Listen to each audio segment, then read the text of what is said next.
Welcome to the Courting Happiness podcast. This is a space where self-care becomes part of your day. A space where you learn evidence-based strategies to help your life, share it with those you love, and cultivate well-being at work. I'm your host, Dr. Courtney Alston. I'm a former news director, television reporter turned happiness scholar, TEDx speaker, and transformational trainer. I also understand hardships. While working my dream job in television, I lived a nightmare suddenly becoming a young widow after 86 days of marriage.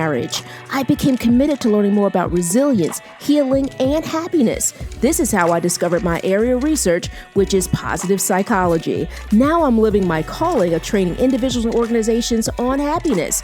And my new chapter begins with being happily engaged. The Courting and Courting Happiness is about a true courtship. I like to say commitment with happiness. The K in courting stands for the vulnerability of sharing my story, inspirational interviews with phenomenal people, the infusion of positive psychology, and so much more. You'll learn how to commit to your well-being one episode at a time. I hope you subscribe and share. So, are you ready? Let's get started.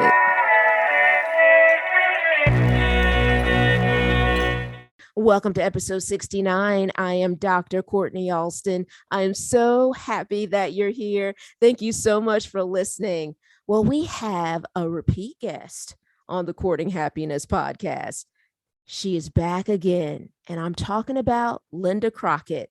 She is here.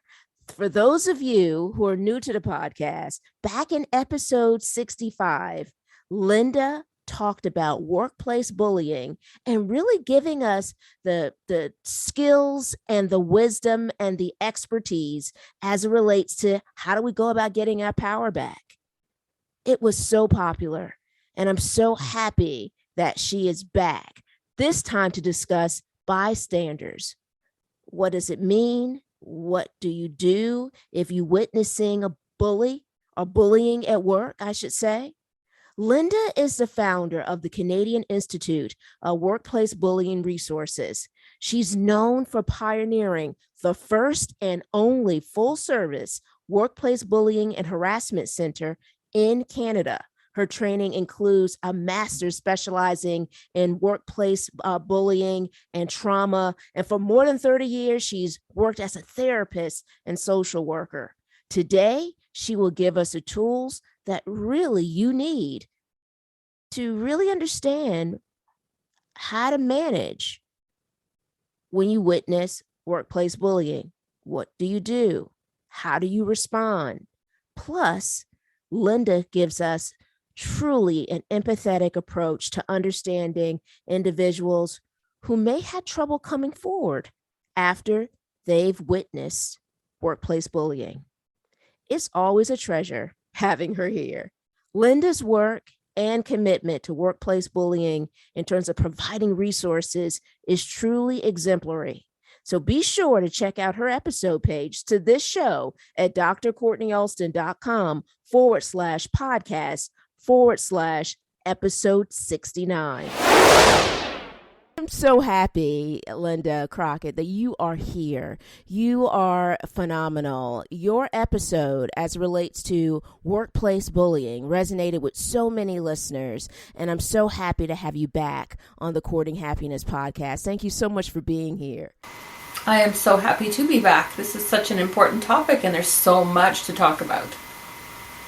Absolutely. There is a lot to talk about. And for those of you who are listening for the first time, welcome to Courting Happiness. You have to check out Linda's episode 65, focusing in on workplace bullying. Today, what we're going to focus is on the topic of bystanders as it relates to bullying. So this also speaks to me quite a bit, and I'm so excited to be able to hear your advice, your expertise on this topic. For those who are listening who are saying, well, what do you mean by bystander? So, Linda, what do you mean when you say bystander in the workplace, especially as it relates to workplace bullying? Well, you're a bystander if you witness an act of harassment or bullying. If you've seen it and you hear it, you're a bystander. Legally, the term is witness. So I'll interchange between bystander and witness. It's the same thing. But you're also a bystander if you've even heard of an act of harassment and bullying. There's a big difference here between gossip, we don't want to make stuff up, but if you've heard of a case that somebody has been bullied or harassed, you're now a bystander. And to be honest with you, a bystander intervention is known to be the most effective strategy when dealing with harassment and bullying. Because let's face it, it's often happening behind closed doors or where there's not a lot of people that can witness it. So if you happen to be that person, your information is going to be gold. However, there's a lot of problems for bystanders. And I think I'll start off by saying I was a bystander. Pardon? Yeah, I'm curious as it relates to what those problems are, but I'm sorry to interrupt. You were saying how you were a bystander. Yeah, I'll start off by saying I was a bystander in the times that I worked as a social worker in many different industries. I witnessed it, I watched it, and there were times when I spoke up about it, and to be honest with you, I got in more trouble. I got in trouble for speaking up for it. In fact, I got in trouble by the bully, but I also got in trouble by the person who was being bullied. You know, she was an administrative staff person. I think she was a receptionist, and her office manager was bullying her. And I stepped in and said, "Hey, you can't talk to her like that." And both of them became angry at me. And even the target started to talk behind my back. So that was a bad situation for me. There was times when I would report bullying and stuff going on, and then I would end up getting bullied. Or nothing would be done, you know, and then there was times when I did nothing about it because I knew it was hopeless. So when I went through it and I became the target, I was really angry at my bystanders because they didn't speak up for me. You know, for example, in a board meeting where there was maybe 5 of us and I was bullied blatantly, the man stood up and thumped the table and yelled at me and said terrible things to me. There was witnesses who were in that room, and I asked each one of them, please document everything you just saw, because this is going to come back, you're going to be interviewed, because I'm going to make it a complaint. And these are professional women who have signed obligations, policies to an oath to protect human beings, right? To protect them from abuse. They didn't speak up. And I was angry. Oh my gosh, I was angry. I was so betrayed by them. I mean, it's bad enough that you're bullied. It's bad enough that your policies and procedures do not work and do not support and protect you.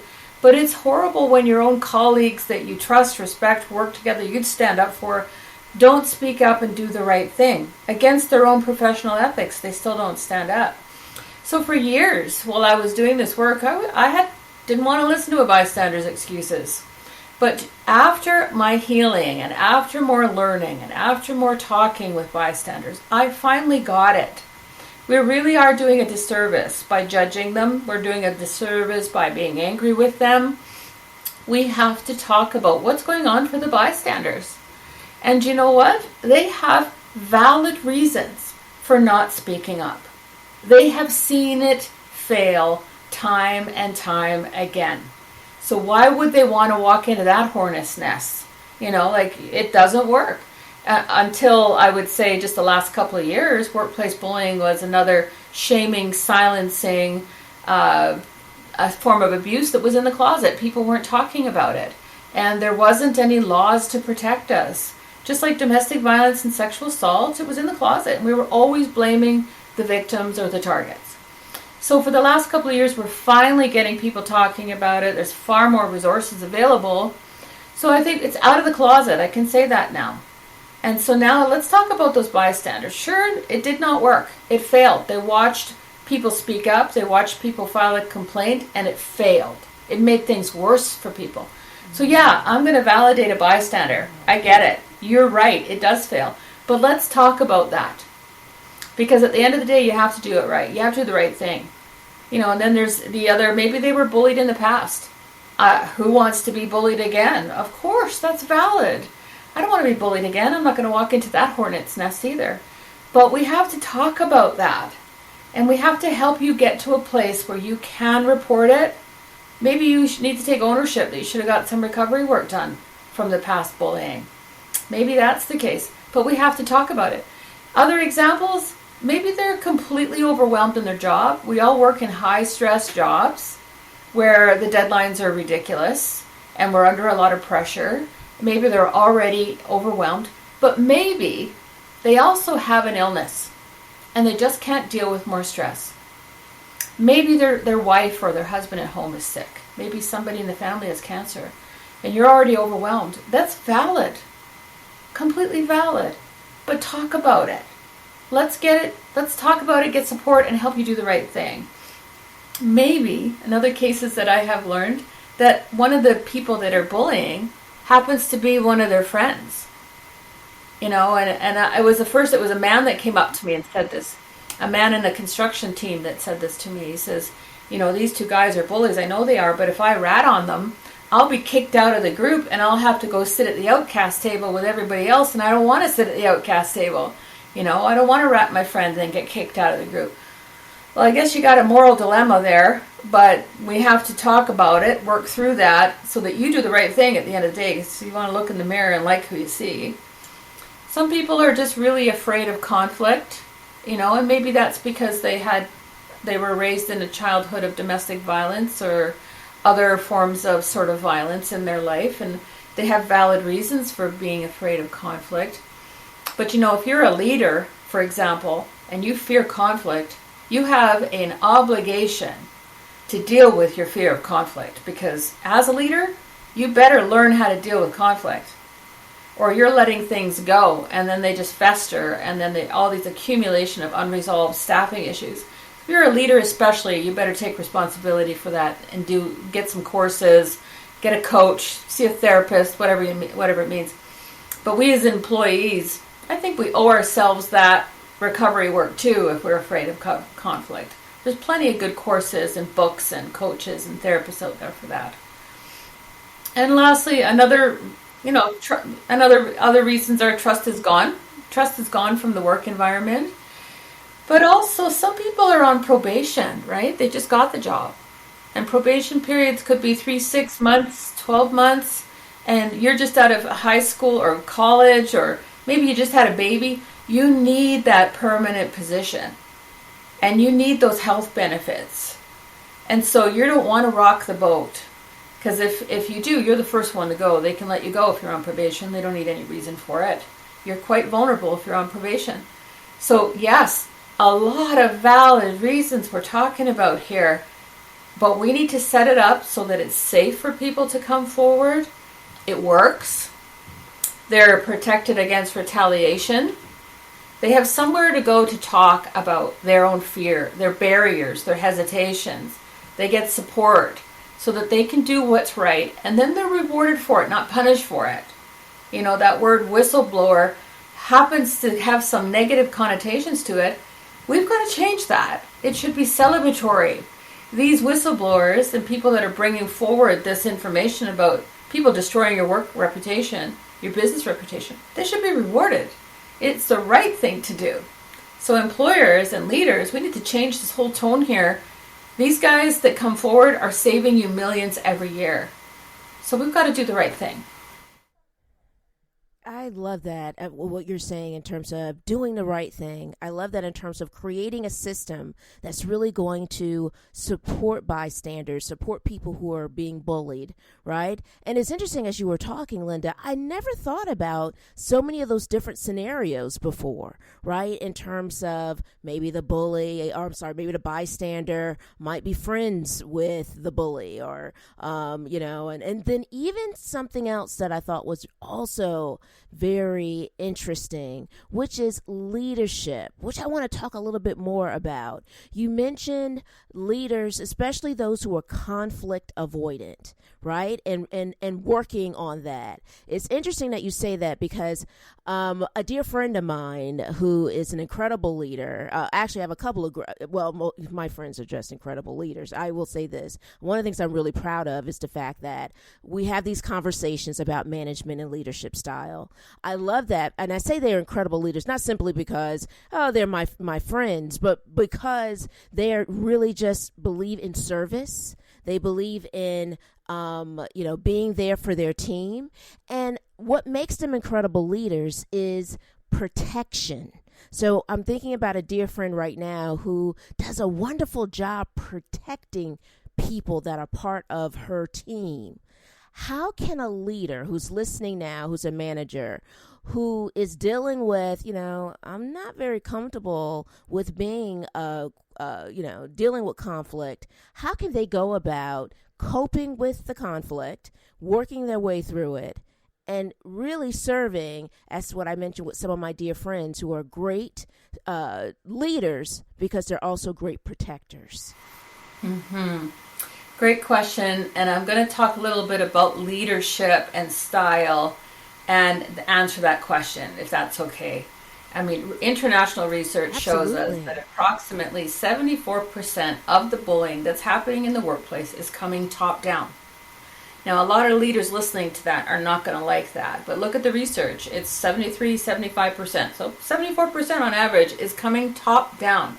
Now, that's really angers some people that I'm training when I say that.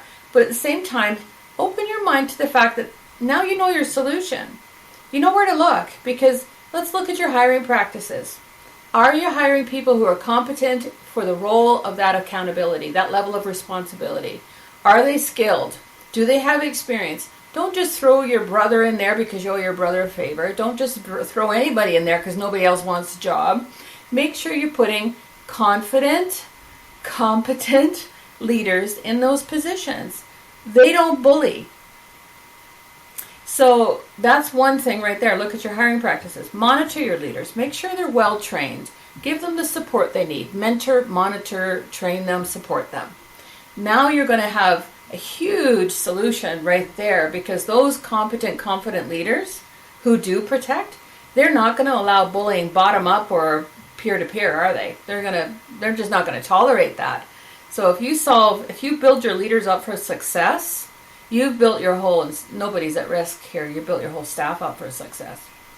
So one of the interesting things that happens to me when I train, I ask leaders, what's your leadership style? And I can't tell you how many deer in the headlight looks I get. I rarely get an answer. They don't know what their leadership style is. I might have had maybe 3 people give me a good answer. So I would say, well, then how do you know you're effective? And how do you know what's working well and what's not working well? And what do you want to do about that? So I would say go online. There's lots of free Google search leadership styles, conflict management styles. Do quick assessments on yourself and get a perspective as to where you fit there. And then look at the different leadership styles. Pick and choose. My recommendation would be, probably what your friend has, is a good foundation of emotional intelligence. Leading with emotional intelligence. Start there. There's your foundation. And then go and look at the others. Sometimes it's situational leadership style is really important, because every employee is different. They're all different personalities, different cases. They're not all the same. So you need that foundation, but you also need a toolbox to draw on. Authoritarian leadership is out. That's a high risk factor for bullying. So if you show up as a dominant leader, you might want to reassess, look around and see how many people are walking on eggs around you. If you're a laissez-faire leadership style, you probably got a lot of problems happening. So look at, collaborative, look at supportive, look at, there's just so many, but there's fantastic books out there, and there's so many fantastic courses to take. But first, do a bit of a self-assessment. So what's your leadership style? You should be able to answer that question. Why aren't they? Absolutely. I love that in terms of valuing and honoring your leadership style. And I love the fact that Linda talked about that also in episode 65 of Workplace Bullying. And again, if you hadn't had a chance to listen to that episode that we have been receiving so much great information about, please, after this episode, certainly go and hopefully binge listen to, to episode 65 to hear more about Linda's wisdom as it relates to leadership style and what that means and how to be effective. and Linda, I'm curious, for those who really do have a high level of emotional intelligence in terms of leaders and really value creating a level of community within the workplace, right? What advice do you offer to them in terms of how to create an environment that's going to support the bystander, who's going to support the person who's witnessing bullying? Well, for one, make sure that your policies and procedures are updated, of course, because your employees are going to go there. They're going to say, well, what am I supposed to do? So there's your policies and procedures, which are guidelines of what they should do. If they don't feel safe enough to come and talk to you, at least remind them of their policies and procedures.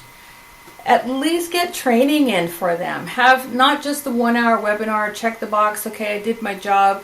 No, you didn't, because that's not in depth and it's not trauma informed. This case here, workplace bullying, harassment, discrimination, racism, sexual harassment, this needs to be trauma informed and it needs to be in depth.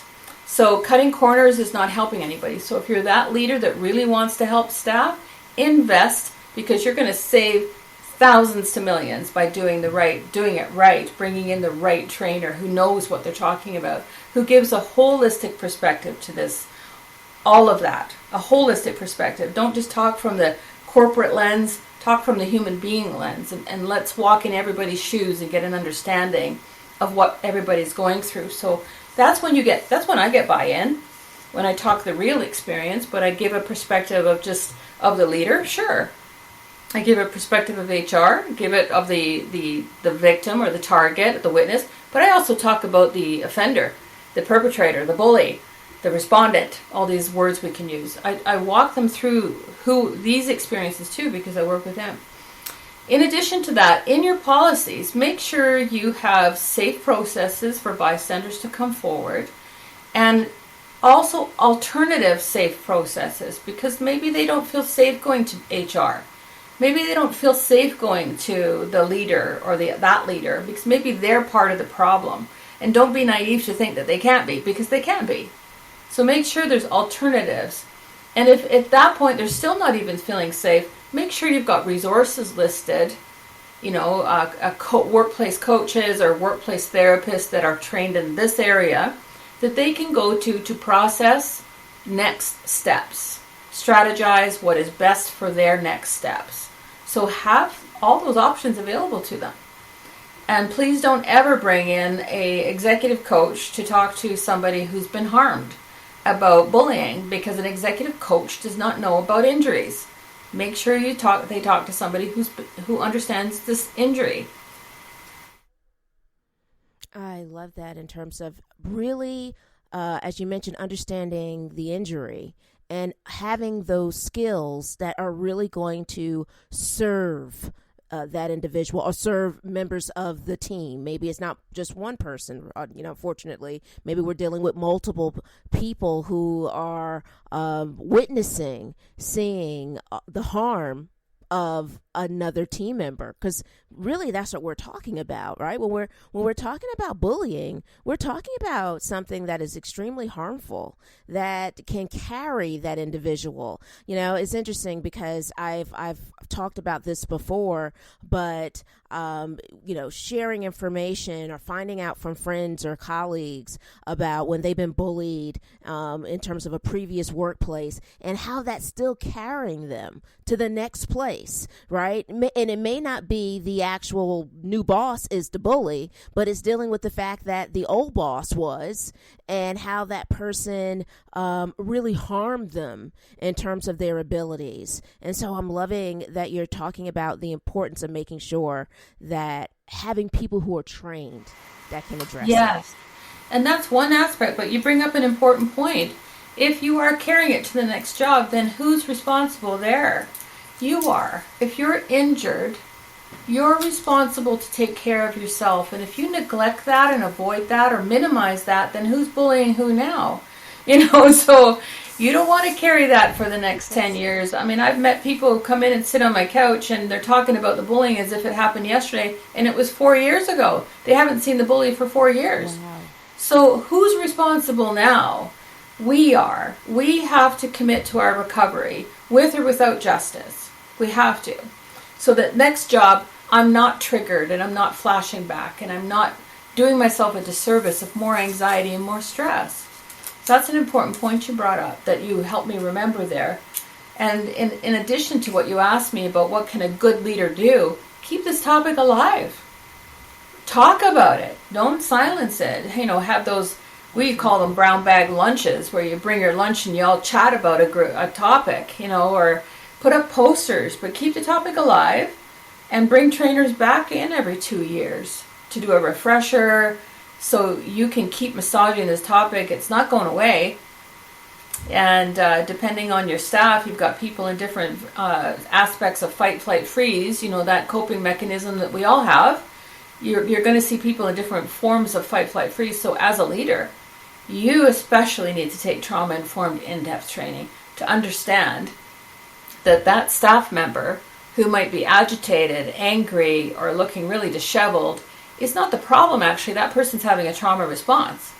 But you might not know that because you don't have basic training. You want to know the difference between a trauma response and a person who is really a problem, who needs to get, be accountable or made a complaint about. So often the person who is suffering is actually looking like the problem. So that's why it's so important for leaders to have trauma-informed training. I hope that makes sense.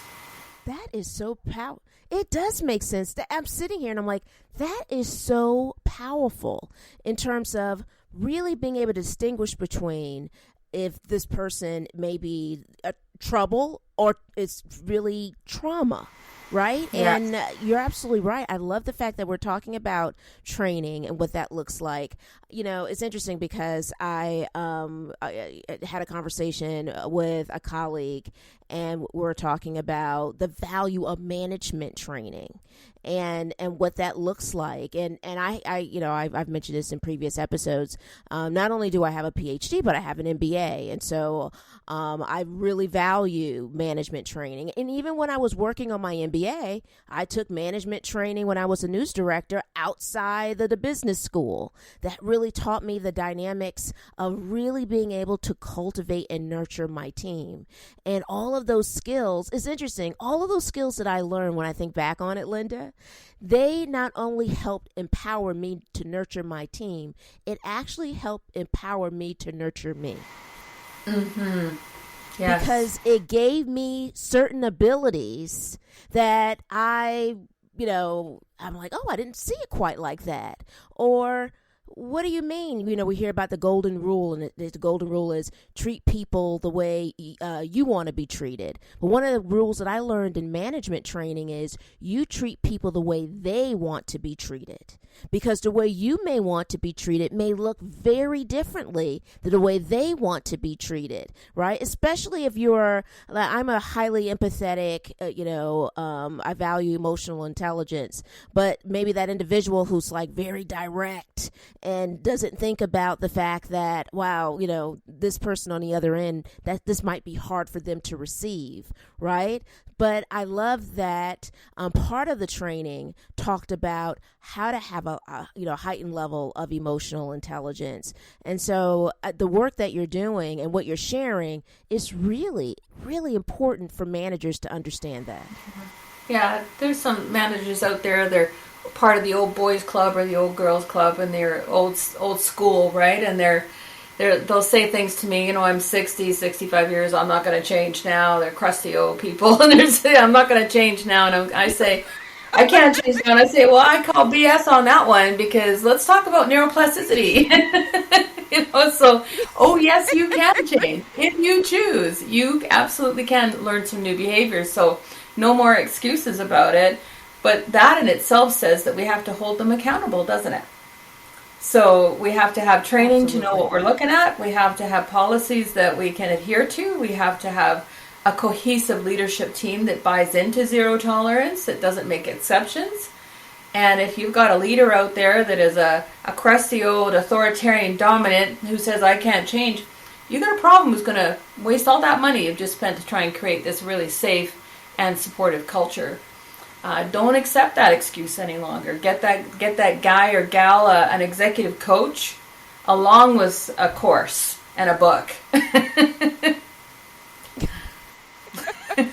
I love what you're sharing because there's so many different resources that are out there, right? In terms of having that executive coach, being able to have that course, right? It may not be like someone like myself who, I love learning. So I'm like, yes, I could, love the fact that the third week into my job as a news director, I was in an MBA program, and everything that I learned in that program, I was able to, share it and bring it to my newsroom. But you don't have to go to business school and get an MBA. You can go and get all of these different trainings, and you can also see what your industry is providing, because there's other fellowships and other different training opportunities, in terms of really being able to understand and learn to really serve your team.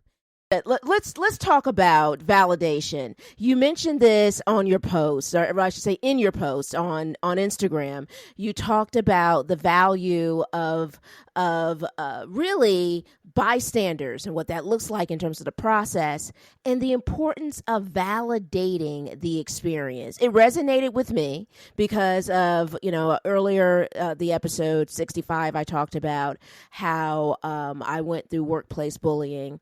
But what I didn't talk about is the fact that how helpful a bystander was in another scenario when I dealt with racism at work. And that individual was, to me, so courageous, was such a great ally, spoke up, and it really helped serve me. And I think the part of that is because that individual really validated my experience. How important is validation, and what can that look like as it relates to validating one's experience? Well, a very important question that you're asking me, because a lot of bystanders want to know, what can I do? What can I do? But I don't want to get involved either. I don't want to get hurt or whatever. So validation would be number one on my list. Validate. You don't have to see it. You can see it and validate, but you don't have to see it to validate. So I can go to somebody and I can say, hey, I just saw what happened. That must have been really hard. That should not be happening. That's wrong. That's unethical. Don't forget your policies. Go look at your guidelines. Get some help for that. I'm here if you need a statement. Validate, that must have been hard. Now that's if you're a bystander who wants to get involved. If you're a bystander who saw it and doesn't want to get involved, you can still say, hey, that must have been awful. I saw that. I'm so sorry that happened to you. Please go and tell somebody, right? Secondly, if I didn't see it and I heard about it, I can still go over to you and say, I heard that this happened, and that must have been awful. That I don't know what I would have done if that had happened to me. So just validate that something difficult happened. Something hard happened, because that person is sitting there vibrating, wondering if they're going crazy, questioning their own thoughts and feelings, and just vibrating at that moment. So when you validate, that's gold. And it's not hard to do. You don't have to have training to understand that. Just draw on something in your life, because we all have gone through something that was painful. Step into that and try to relate to that person's feelings and just validate. Have that empathy for them. And you've just given them the best pill you could probably. There's no antidepressant better than that one. That beats them all. Validation. Right?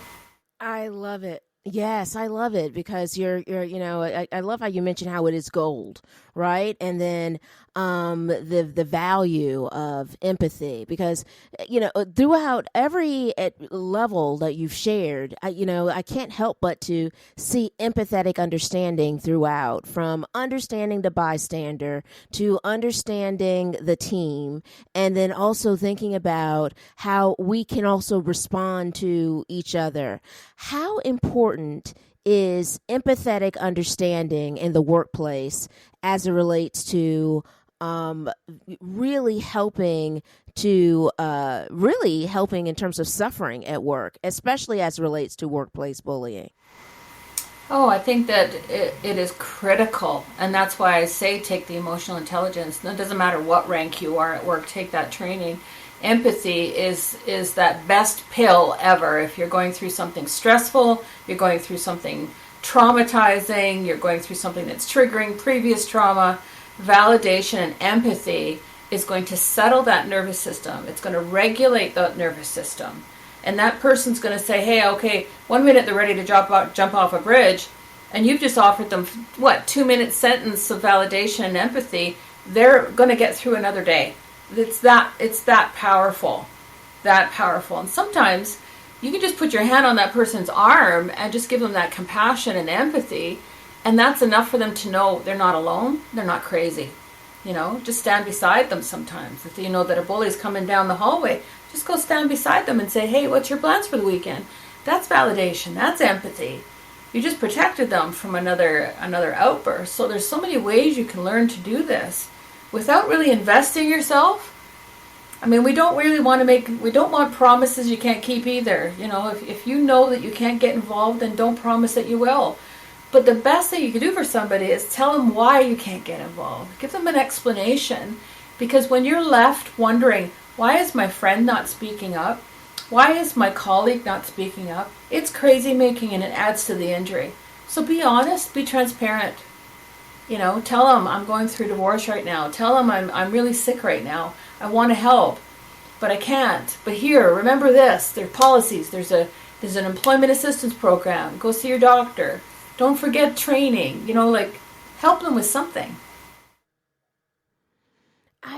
It's interesting. I love that in terms of letting them know your why. Because, sometimes we may not even understand, especially if we're the person being bullied, right? And we may not understand why the person that witnessed it may not say anything, or maybe we may not understand when we have the courage to share that we've gone through workplace bullying, and the person may not be as empathetic in their response. But that why of the person sharing levels of, their hardship or suffering or experience really allows for this real, true, mutual, not only respect, but mutual empathetic understanding. Yeah, I love the way you put it there. Let them know your why. But let's also face the fact that an awful lot of people are really not that self-insightful. Especially if you're somebody who has been through some sort of previous conflict or trauma. A lot of us tend to avoid it. We're run away from the ghosts in the closets rather than face them and address them. So it takes some level of self-insight to say, hey, I can't help you because blah, blah, blah. So I think that's the importance of self-insight for people who are targeted, people who are witnesses, people who are accused of being bullies, leadership. All sides need more self-insight and self-monitoring, because then I think we'd see a hell of a lot less bullying out there. Well, thank you so much for saying that, because one of the things I think is really serving really all of us is the work that you're doing in this area in regards of really allowing us to feel supported, and then really giving us great tools that we can implement in the workplace. I hate ending this conversation with you, Linda, because you have given so much to the Courting Happiness podcast in regards to your expertise. But for those who are listening, who are saying, wow, this really speaks to me on so many different levels. And I know where Linda lives, meaning I spent a lot of time watching her post on Instagram and LinkedIn. So can you share with our audience a good place for them to follow you so they can also continue to feel empowered? Well, they can follow me on social media. I'm everywhere there. I'm hoping you're going to put the contact information on your website. And the name of my website, pardon? I will do. And the Absolutely. name of Institute of Workplace Bullying Resources.ca is my website. And I really invite people to go and look on that website. There's lots of free resources. There's lists of research papers. There's all kinds of social media recording. But On the Record is our new platform where we're going to be having different professionals talk about their experience of being bullied. So you're not just going to read about it. You're going to see their faces.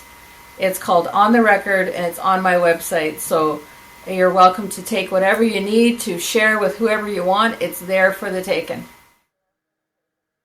Excellent. Well, we will have all of Linda's information certainly on this episode page for you to be able to follow her across social media, visit her on her website, and then learn more about the great work that she is doing in workplace bullying. Linda, thank you so much for your time, your support, and really for empowering us as it relates to helping to end the suffering of workplace bullying. Well, thank you for being such a great interviewer and a fun person to work with. Well, thank you so much, Linda. You are incredible. Thank you. You are too. Let's continue this conversation online. Email us at podcast@drcourtneyalston.com. That's podcast@drkortnialston.com. Join us on Instagram at Courting Happiness. Don't forget, that's courting with a K. Also, I hope you join our private Facebook community. You can find us at Courting Happiness Podcast Community. Our private Facebook group is a safe haven to share, meet more people looking to build positive relationships, focus on well-being, and create a happier life. Now, are you ready to spread happiness? We hope you subscribe and share this podcast with your family, friends, coworkers, and all the important people in your world. We release a new episode every Thursday. Congratulations on your continued commitment to your courting happiness journey. Thank you so much for listening. We want you to be well, be happier, and be kinder to yourself. We can't wait to see you next week.